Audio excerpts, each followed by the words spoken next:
Hello. हाँ सोना। हाँ कौन? आवन तनी कोना। अरे कौन बोल रहे हो? अरे हम तार पूछू बेबी, नंबर भी डिलीट कर दियो क्या? अरे नहीं नहीं, आवन डीजे बाजता बस तार आवाज सुनाते नहीं के। बस 2 मिनट रुक जाना। हाँ हेलो। हाँ हेलो। हेलो। क्यों रो रहे हो बाबू?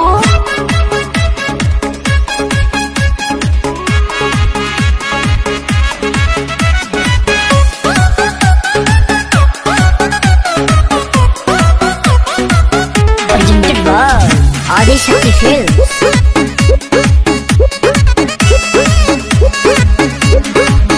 तनी समझ हमारो मजबूरी है जान, नहीं था रोवल गावल इतना जरूरी है जान।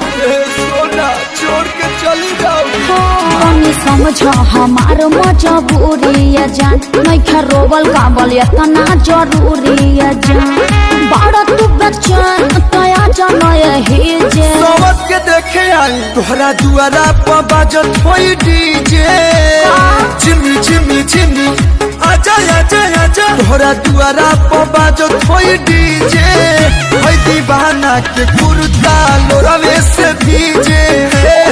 पोछ लो, अरे पोछ लो। तोहरा दुआरा पर बाजत होई डीजे। हे दीवाना के कुर्ता लोरावे से भीजे। पोछ लो, अरे पोछ लो ना।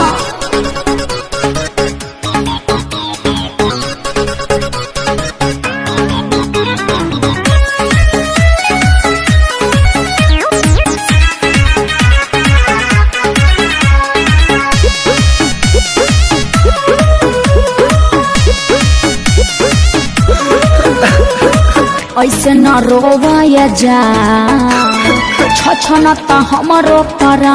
फीलिंग है कहीं का दुनिया जहाँ न हो जाइब हम बदना। अरे राजा भिरिया कैसे तू जाइबू, कोनावा में कैसे सुताइबू।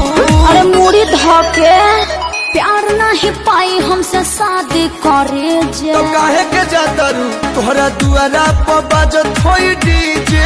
का हो गइल? चिमी चिमी चिमी आजा आजा, नाचो तोहरा ना। दुआरा पर बाजत होई डीजे।